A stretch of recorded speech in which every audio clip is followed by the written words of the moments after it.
I listen to another group of friends, brothers and sisters, who say Ruto must go. And for sure, just like those who were there before me, my time will come and I will go. Just like those who were there before me did. But respectfully, sirs, madams, let me ask you. So what are your reasons for this Ruto must go? I'm sure it's not because of the spelling of his name. Maybe because you don't agree with the ideas, the policies, and the plan he has for our nation, which is okay. But please, would you kindly favor us with your counter plan? The streets of Nairobi have spoken with a clarity that terrifies those in power, and President William Ruto's latest performance at the Nairobi Securities Exchange reveals the desperation of a leader watching his legitimacy crumble before the unstoppable force of Kenya's awakened youth. Standing amid the choreographed opulence of a corporate listing ceremony, Ruto deployed the oldest trick in the authoritarian playbook, demanding his critics provide alternatives while systematically destroying the very democratic institutions that would allow such alternatives to flourish. This moment deserves our unflinching examination, for it crystallizes the eternal struggle between Africa's democratic aspirations and the machinations of leaders who mistake temporary power for permanent entitlement. Since June 2024, Kenya has witnessed something extraordinary. A generation of young Africans who refuse to accept the poisonous narrative that they must choose between incompetent leadership and chaos. Generation Z has articulated a vision of governance so fundamentally different from the status quo that it has left establishment politicians scrambling for relevance.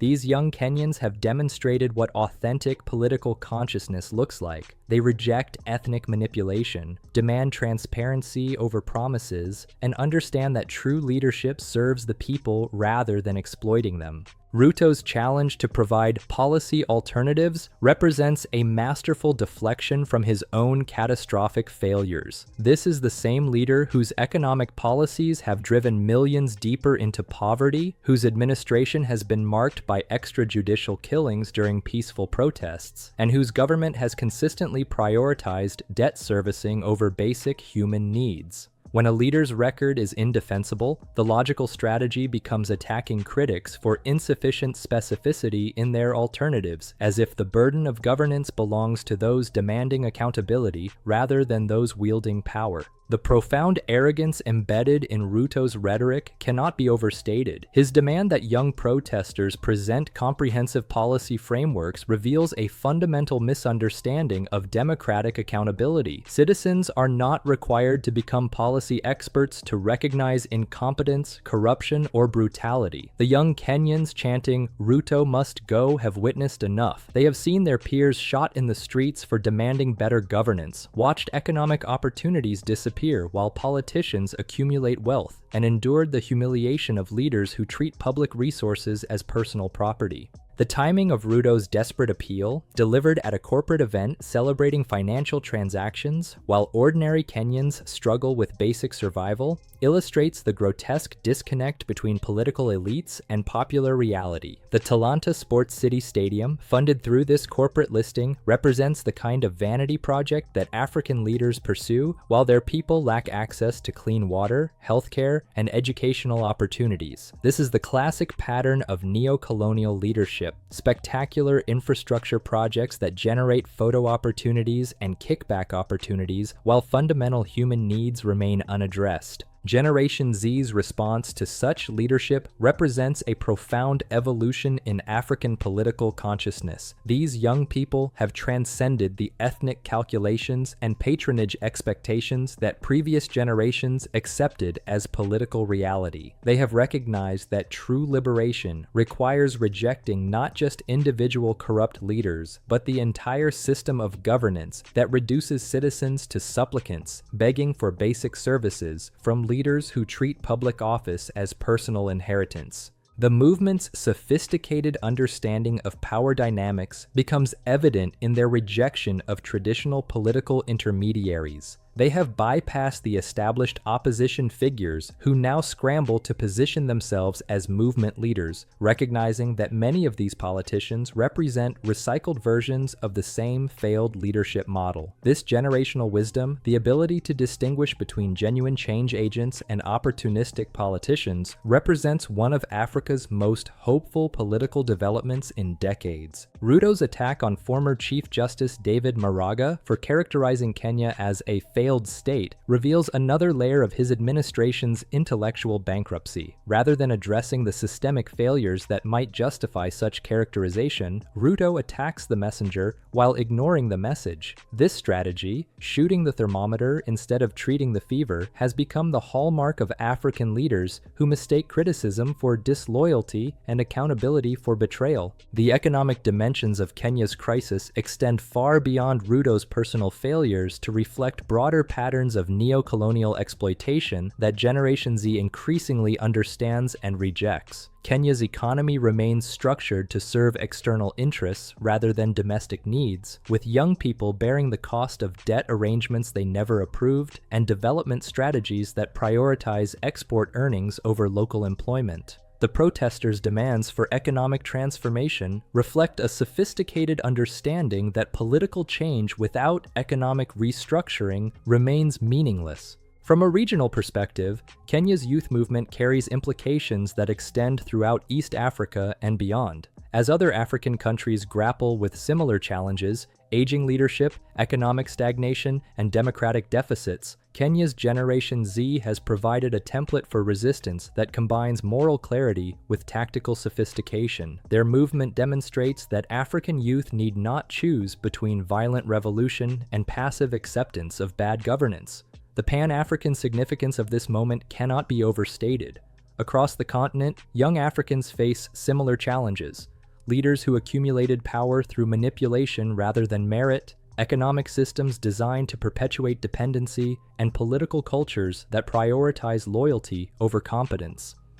Kenya's youth movement offers hope that generational change need not wait for biological succession, that organized, principled resistance can accelerate political transformation.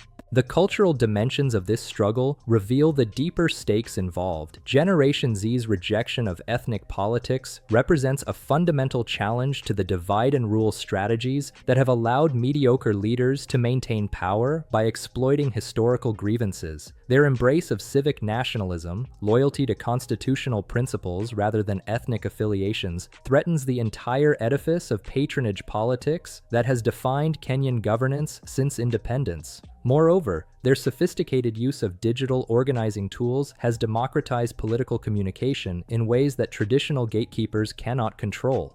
Social media platforms have become spaces for political education, strategic coordination, and narrative construction that bypass the conventional media outlets often compromised by advertising revenue and political pressure. This technological empowerment represents a permanent shift in the balance of political power. The international dimensions of Kenya's crisis also demand attention. Western governments and international financial institutions have historically supported African leaders who maintain stability while facilitating resource extraction and debt servicing. Generation Z's movement challenges this arrangement by demanding leaders who prioritize domestic development over external approval. Their resistance represents a form of authentic sovereignty that threatens neocolonial arrangements benefiting both local elites and international partners. As the 2027 elections approach, the establishment's panic becomes increasingly evident. The united opposition's attempt to harness youth energy for electoral purposes reflects the traditional political class's inability to understand that this movement transcends conventional electoral politics. Generation Z's demands for systemic transformation cannot be satisfied through mere leadership changes that leave fundamental structures intact. The opposition figures now positioning themselves as alternatives to Ruto face the same credibility challenges that plague incumbents throughout Africa. How do politicians who participated in creating current problems convince voters they represent genuine solutions? The youth movement's skepticism toward these recycled leaders reflects a political maturity that recognizes the difference between regime change and system transformation.